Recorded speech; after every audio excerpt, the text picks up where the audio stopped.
La clave no radica en la herencia genética, tampoco en los golpes de fortuna, mucho menos en las variables externas que escapan a nuestro control. El secreto reside en ti mismo, en los patrones de comportamiento que cultivas día tras día como progenitor, a través de décadas dedicadas a la psiquiatría y tras acompañar a miles de núcleos familiares en su proceso de crecimiento. He identificado 15 rutinas fundamentales que distinguen claramente entre aquellos que educan niños vulnerables y quienes forjan pequeños con una fortaleza mental extraordinaria.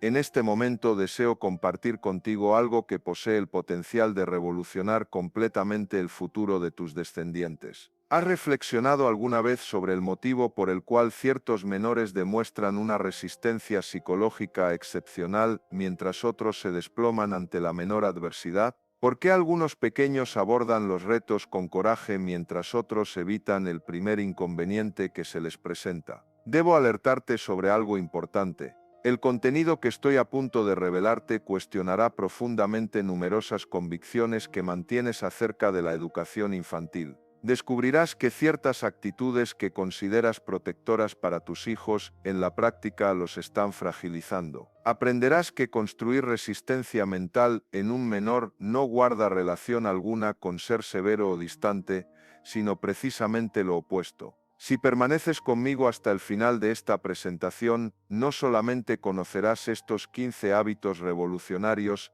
sino que además recibirás las estrategias concretas para aplicarlos a partir de mañana mismo. Porque como siempre menciono, el saber sin práctica carece de utilidad y la práctica sin conocimiento puede resultar peligrosa. El primer comportamiento que establece la diferencia entre un progenitor que desarrolla niños resilientes y uno que no lo logra es algo que parece paradójico pero que posee una lógica neurobiológica impecable. Reconocer las emociones de tus descendientes sin sobreprotegerlos de las consecuencias inherentes de la existencia. Permíteme aclararte qué sucede en la mente de tu hijo cuando experimenta sensaciones intensas. Cuando un menor vive tristeza, desilusión, temor o cólera, su sistema límbico, esa región primitiva del cerebro que administra las emociones, se estimula vigorosamente. En ese instante, la amígdala cerebral está transmitiendo señales de alerta por todo el sistema nervioso. En este punto, como padres enfrentamos dos alternativas. La primera, que resulta la más natural e instintiva, consiste en acudir rápidamente a rescatar a nuestro hijo de esa sensación molesta. Tranquilo, mi amor, no te entristezcas, ven que papá te solucionará esto, no existe motivo para molestarse.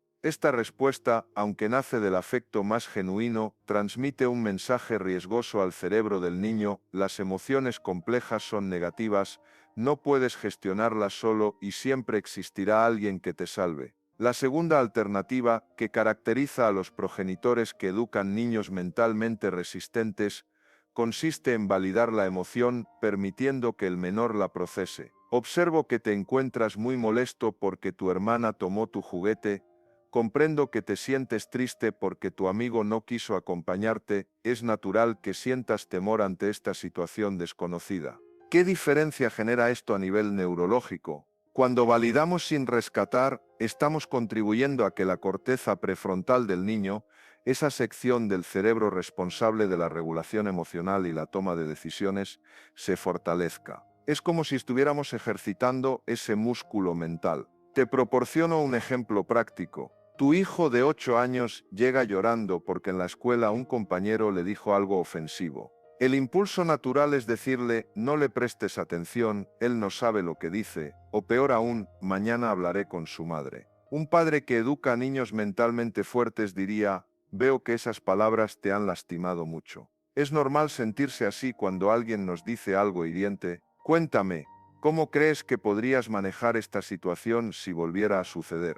La diferencia es abismal. En el primer caso le estás enseñando que las emociones son enemigas que deben evitarse y que siempre habrá alguien externo que solucione sus problemas. En el segundo caso le estás enseñando que las emociones son información valiosa y que él posee recursos internos para gestionarlas. Sin embargo, ten cuidado, validar no significa permitir comportamientos inadecuados. Si tu hijo está enfadado y decide agredir a su hermano, validas la emoción pero estableces límites claros a la conducta. Entiendo que estés enfadado, esa emoción es válida, pero agredir no está permitido. Busquemos una forma más adecuada de expresar tu enfado. La neurociencia nos revela algo fascinante. Cuando un niño aprende a nombrar y validar sus emociones, la activación de la amígdala disminuye y se fortalecen las conexiones con la corteza prefrontal. Es decir, literalmente estás construyendo un cerebro más resiliente. Antes de continuar con el segundo hábito, si este contenido te está resultando valioso para tu familia,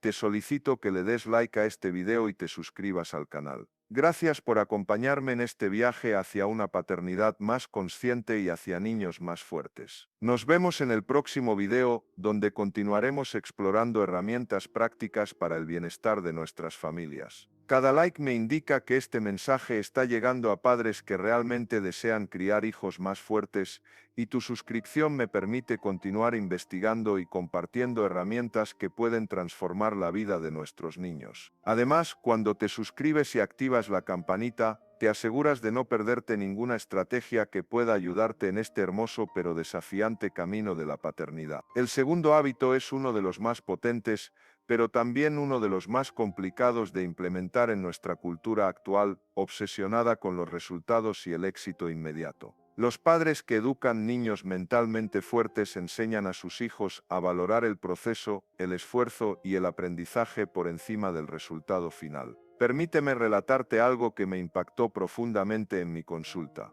Hace algunos meses llegó una madre con su hija de 12 años. La niña era brillante académicamente, siempre había obtenido calificaciones excelentes, pero ahora se negaba a ir al colegio. El motivo: por primera vez en su vida había reprobado un examen de matemáticas y su mundo se había derrumbado. Durante la conversación descubrí que esta madre, con las mejores intenciones, había construido toda la autoestima de su hija sobre los resultados. «Eres tan inteligente, qué orgullosa estoy de tus notas. Eres la mejor de tu clase». Cuando el resultado no llegó, la niña sintió que había perdido todo su valor como persona. ¿Qué está ocurriendo aquí neurológicamente? Cuando felicitamos únicamente los resultados, estamos activando el sistema de recompensa del cerebro de forma muy específica.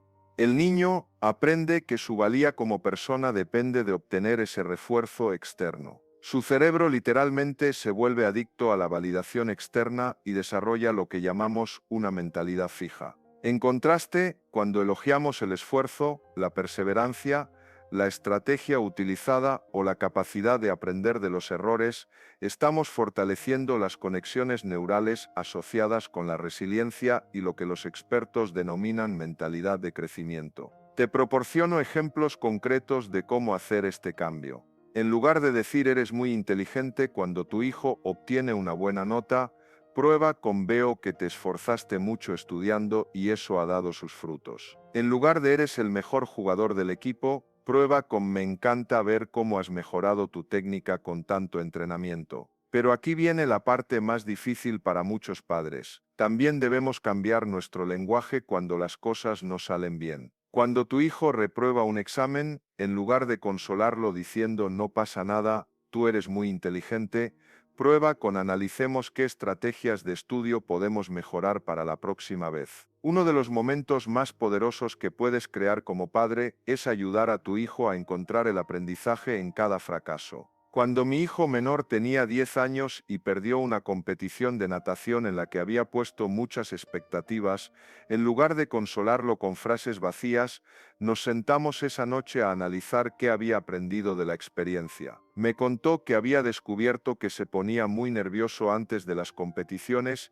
y que eso afectaba su rendimiento. Juntos desarrollamos estrategias de respiración y visualización. 6 meses después, no solo mejoró en natación, sino que había aprendido herramientas de gestión de la ansiedad que le sirvieron para toda la vida. La neuroplasticidad cerebral es extraordinaria en los niños. Cada vez que enfrentamos una dificultad como una oportunidad de aprendizaje, en lugar de como un fracaso, estamos literalmente reconfigurando su cerebro para la resiliencia. Sin embargo, ten cuidado con un error común. Esto no significa que no podamos celebrar los logros. Por supuesto que podemos estar orgullosos cuando nuestros hijos alcanzan sus metas. La clave está en cómo lo hacemos. Celebramos el camino recorrido, el esfuerzo invertido, las habilidades desarrolladas, no solo el trofeo al final. El tercer hábito que distingue a los padres que educan niños mentalmente fuertes es quizás el más contraintuitivo de todos. Permitir que sus hijos experimenten frustración y enseñarles herramientas específicas para gestionarla. En nuestra cultura actual, la frustración se ha convertido en el enemigo número uno de la infancia.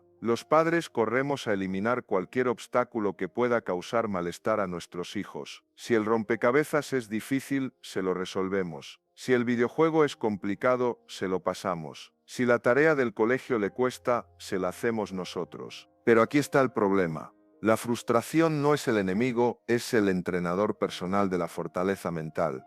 Cada vez que privamos a nuestros hijos de la oportunidad de experimentar y superar la frustración, les estamos robando la posibilidad de desarrollar uno de los músculos mentales más importantes, la tolerancia a la incomodidad. Permíteme explicarte qué ocurre en el cerebro cuando experimentamos frustración.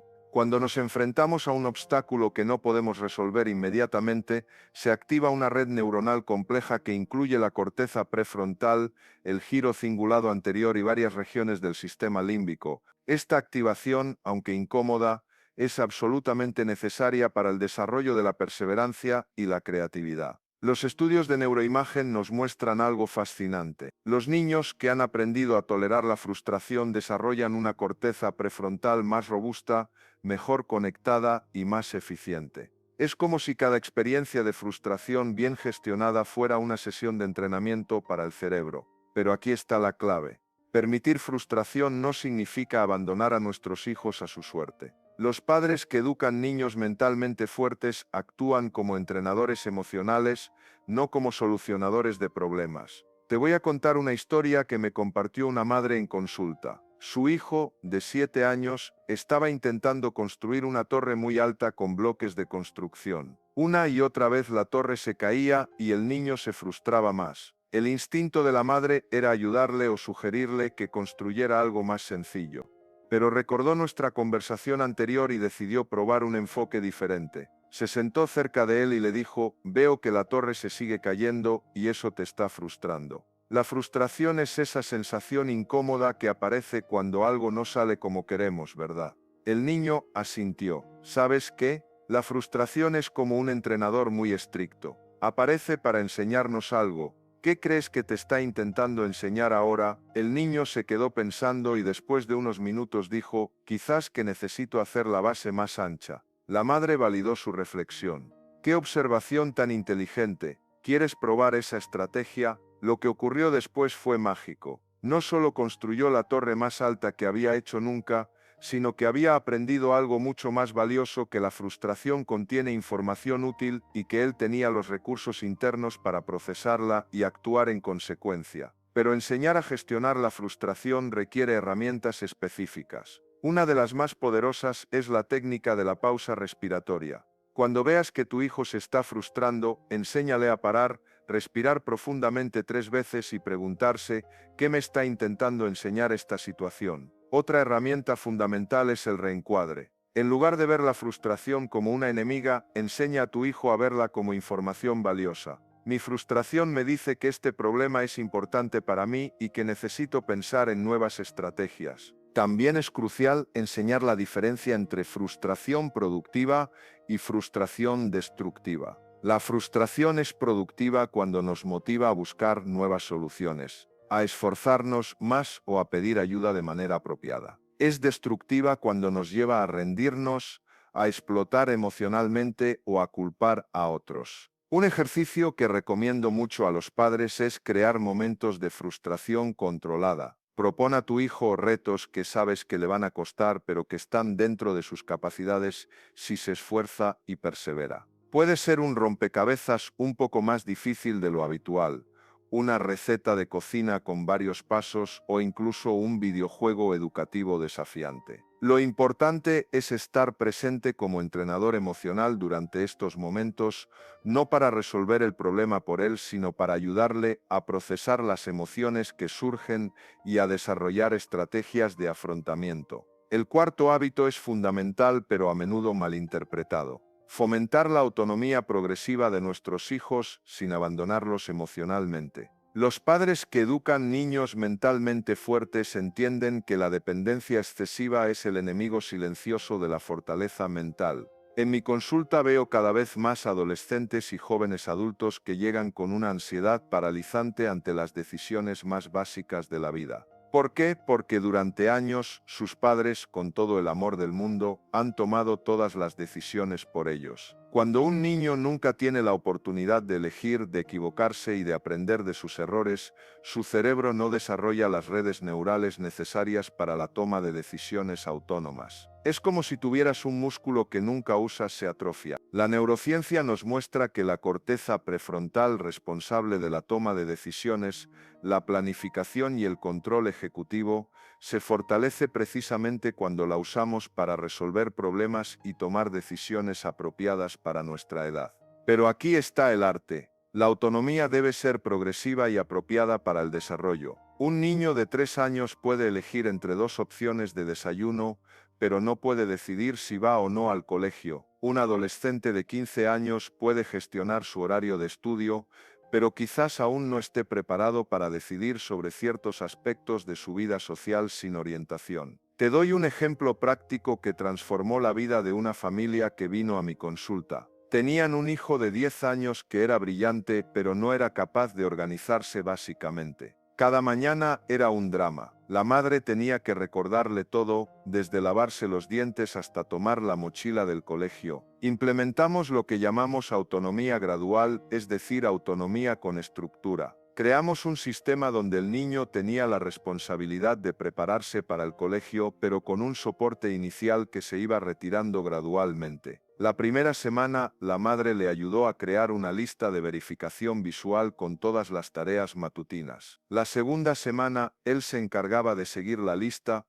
pero ella le recordaba mirarla. La tercera semana, él era completamente responsable de seguir su rutina y ella solo intervenía si él le pedía ayuda. ¿El resultado? En un mes no solo se había vuelto autónomo en su rutina matutina, sino que había desarrollado una sensación de competencia y orgullo que se trasladó a otras áreas de su vida. La clave está en identificar qué decisiones y responsabilidades son apropiadas para cada edad y temperamento. Un niño introvertido quizás necesite más tiempo para desarrollar autonomía social, mientras que un niño más impulsivo necesite más estructura en la toma de decisiones. Uno de los errores más comunes es confundir autonomía con abandono. Fomentar la autonomía no significa dejar a nuestros hijos que se las arreglen solos emocionalmente. Significa estar disponibles como consultores y apoyo emocional mientras ellos practican ser los protagonistas de sus propias vidas. Por ejemplo, si tu hijo adolescente tiene un conflicto con un amigo,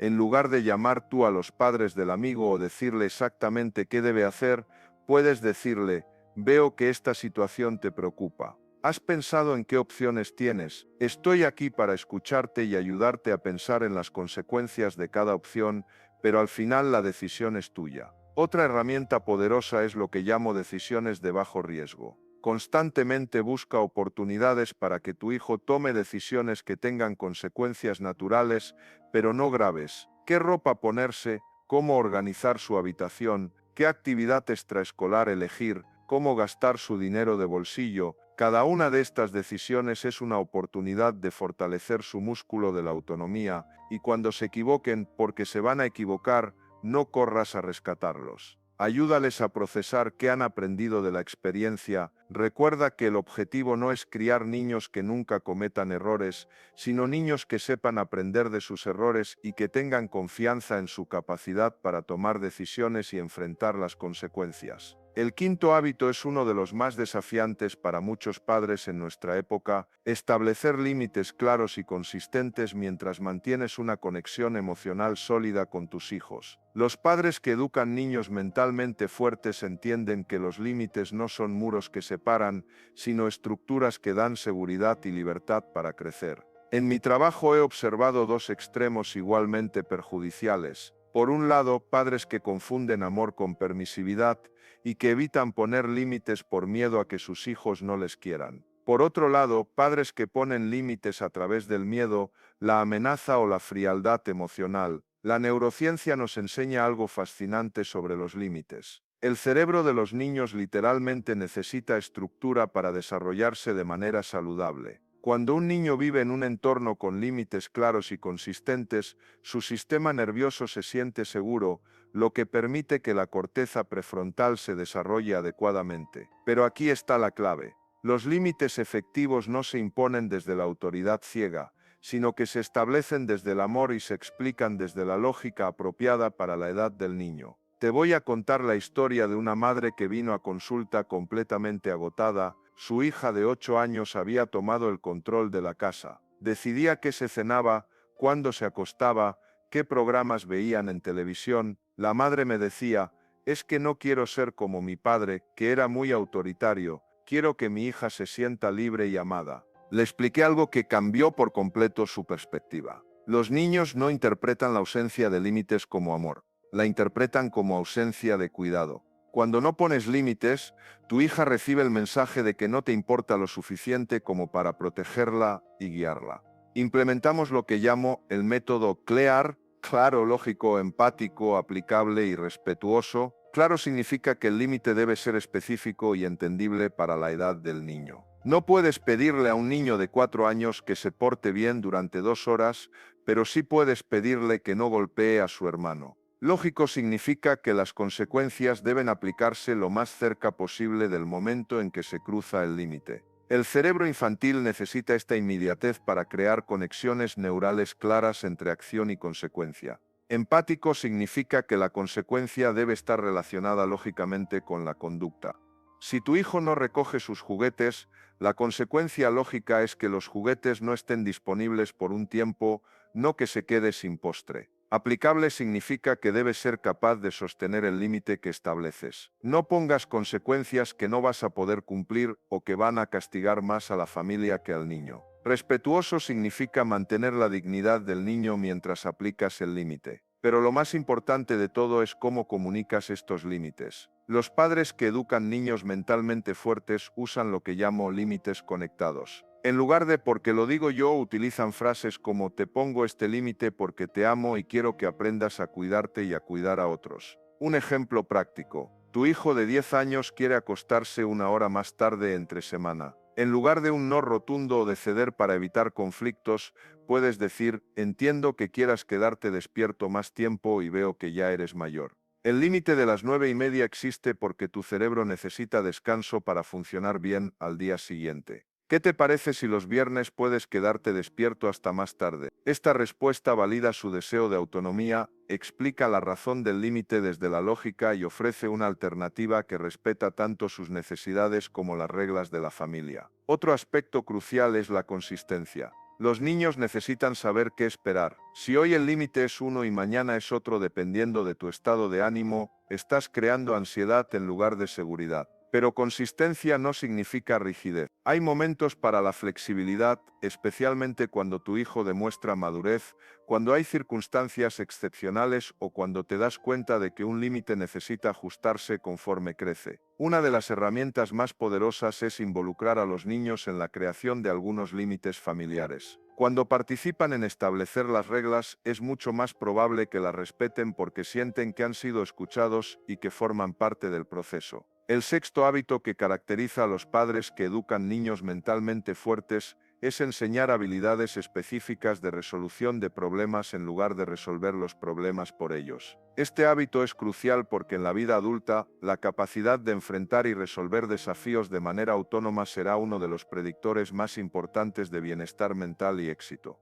En mi consulta veo constantemente jóvenes adultos brillantes que llegan con ansiedad severa no porque les falte inteligencia o recursos externos, sino porque nunca desarrollaron la confianza en su propia capacidad para resolver problemas. Sus padres, con la mejor intención, le resolvieron tantos problemas durante la infancia que llegaron a la edad adulta sin haber desarrollado este músculo mental fundamental. La neuroplasticidad nos enseña que el cerebro se fortalece practicando. Cada vez que un niño enfrenta un problema, analiza opciones, toma una decisión y experimenta las consecuencias, está literalmente construyendo y fortaleciendo las redes neurales responsables del pensamiento crítico y la resolución de conflictos. Los padres que educan niños mentalmente fuertes actúan como entrenadores de resolución de problemas, no como solucionadores de problemas. La diferencia es sutil pero transformadora. Te doy un ejemplo concreto. Hace unos meses vino a consulta una madre preocupada porque su hijo de 11 años tenía problemas recurrentes con un compañero de clase que le molestaba durante los recreos. La primera reacción de la madre había sido hablar con la profesora y con los padres del otro niño, pero después de nuestra conversación decidió probar un enfoque diferente. En lugar de resolver el problema por él, se sentó con su hijo y le dijo: «Veo que esta situación con tu compañero te está afectando mucho. Me parece que tienes un problema que necesita solución. ¿Qué opciones crees que tienes?». Al principio el niño respondió con la típica: «No sé, tú dime qué tengo que hacer», pero la madre persistió: «Yo confío en que tú puedes pensar en algunas opciones. Tómate tu tiempo». Después de pensar, el niño propuso 3 opciones: ignorar al compañero, hablar con la profesora él mismo, o intentar hablar directamente con el compañero. La madre no evaluó las opciones como buenas o malas, sino que le ayudó a pensar en las posibles consecuencias de cada una. Si decides ignorarlo, ¿qué crees que podría pasar? Si hablas con la profesora, ¿cómo podría reaccionar ella? Si hablas directamente con él, ¿qué podrías decirle? Finalmente, el niño decidió hablar primero con el compañero de manera asertiva, y si eso no funcionaba, entonces hablaría con la profesora. El resultado: no solo se resolvió el conflicto, sino que el niño desarrolló confianza en su capacidad para manejar situaciones difíciles. Pero enseñar resolución de problemas requiere un método. Primero, ayuda a tu hijo a definir claramente cuál es el problema. Muchas veces los niños se sienten abrumados porque ven la situación como un caos general, en lugar de un problema específico que se puede abordar. Segundo, anima a tu hijo a pensar en todas las opciones posibles, incluso las que parezcan poco realistas al principio. El objetivo es expandir su pensamiento creativo. Tercero, ayúdale a considerar las posibles consecuencias de cada opción. ¿Qué podría salir bien? ¿Qué podría salir mal? ¿Qué recursos necesitaría para cada opción? Cuarto, apoya a tu hijo para que tome una decisión basada en su análisis. Resiste la tentación de influir demasiado en su elección. Quinto, después de implementar la solución, ayúdale a evaluar cómo funcionó, qué aprendió, qué haría diferente la próxima vez. Una de las claves más importantes es resistir la tentación de saltar a la solución cuando veas a tu hijo luchando con un problema. Tu instinto protector te va a gritar que le ahorres el sufrimiento resolviendo todo rápidamente. Pero recuerda, cada problema que resuelves por él es una oportunidad perdida de fortalecimiento mental. Esto no significa abandonarlo, significa cambiar tu rol de solucionador a facilitador. Haz preguntas poderosas: ¿qué opciones tienes? ¿Qué crees que pasaría si? ¿Cómo te sentirías si eligieras esa opción? ¿Qué necesitarías para que esa solución funcionara? También es importante enseñar a los niños que no todos los problemas tienen soluciones perfectas. A veces la vida nos presenta situaciones donde todas las opciones tienen desventajas. Y eso está bien. La habilidad está en elegir la mejor opción disponible en ese momento y adaptarse según los resultados. El séptimo hábito es quizás el más poderoso de todos, porque abarca todo lo anterior. Modelar ante nuestros hijos la regulación emocional y la mentalidad de crecimiento que queremos que desarrollen. Los niños aprenden mucho más de lo que ven que de lo que escuchan, y esto tiene una base neurobiológica sólida. Las neuronas espejo, descubiertas hace unas décadas, nos muestran que el cerebro de los niños está literalmente diseñado para imitar e interiorizar los patrones emocionales y conductuales que observan en sus cuidadores principales. Esto significa que puedes dar a tu hijo todos los discursos del mundo sobre cómo manejar la frustración,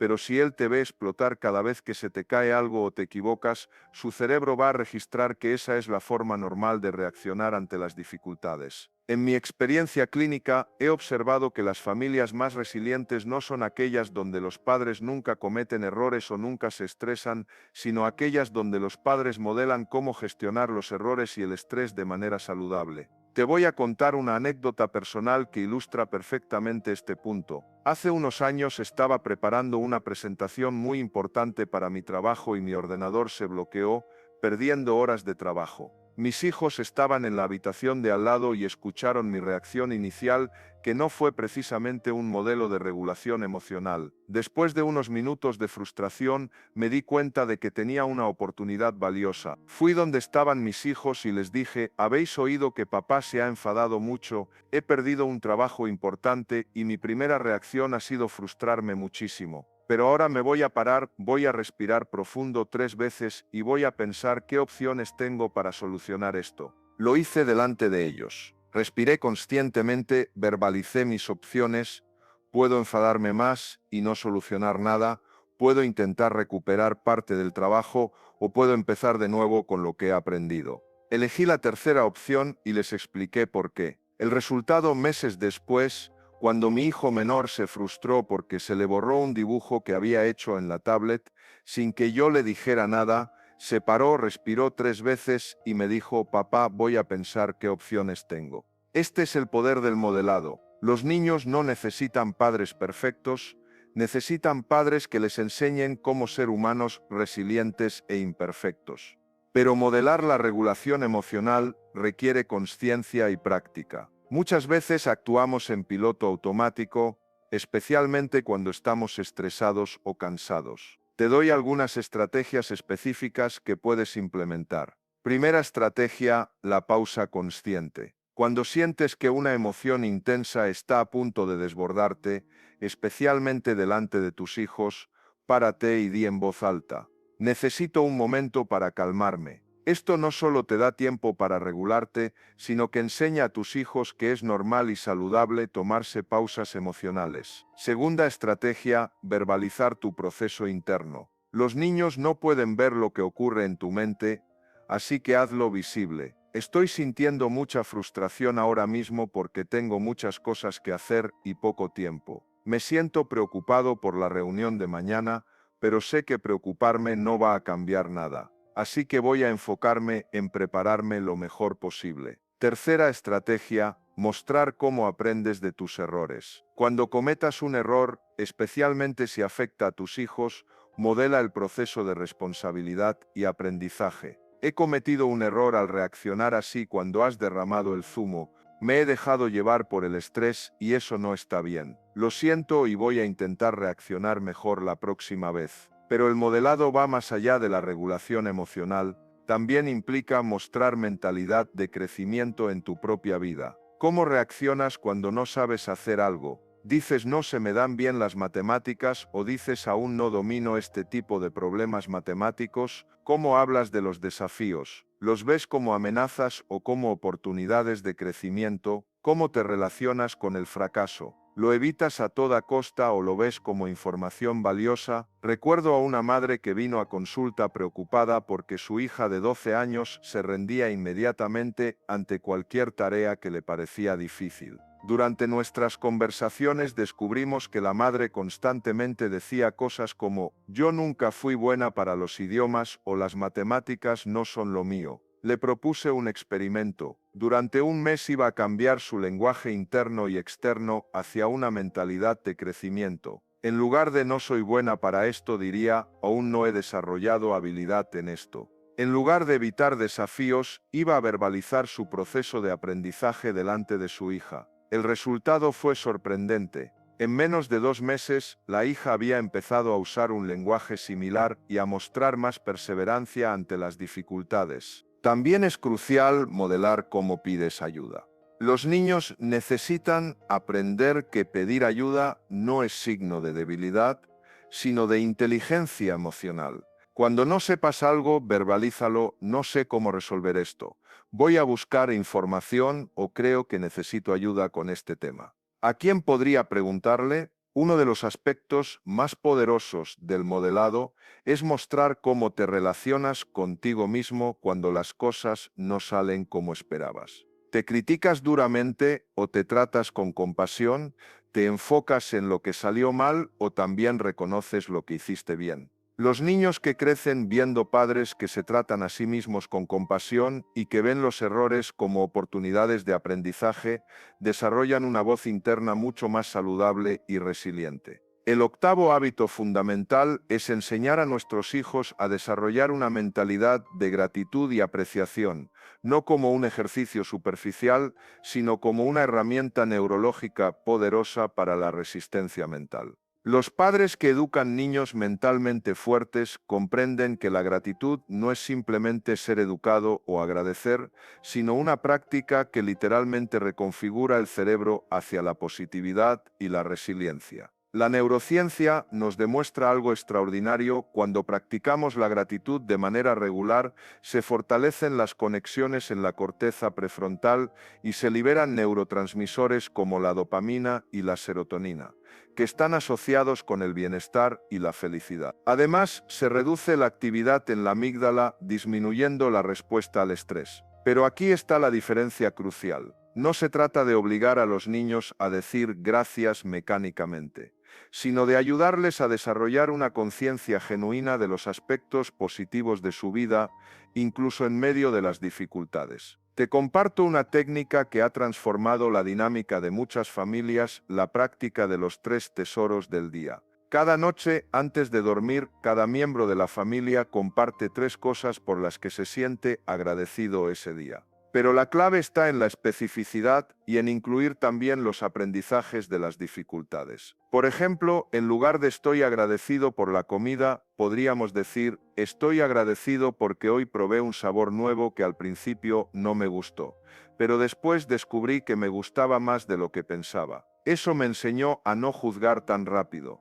El noveno hábito consiste en fomentar la curiosidad intelectual y el amor por el aprendizaje, independientemente de las calificaciones o el rendimiento académico. Los padres que educan niños mentalmente fuertes entienden que la curiosidad es el combustible del crecimiento personal y la base de la adaptabilidad en un mundo en constante cambio. Cuando un niño desarrolla curiosidad genuina, su cerebro se vuelve más flexible, más creativo y más capaz de encontrar soluciones innovadoras a los problemas. La curiosidad activa el sistema de recompensa cerebral de manera natural, haciendo que el aprendizaje sea intrínsecamente motivador. Una estrategia poderosa es convertirse en detective de preguntas con tus hijos. En lugar de dar respuestas inmediatas, cultiva el arte de hacer preguntas que expandan su pensamiento.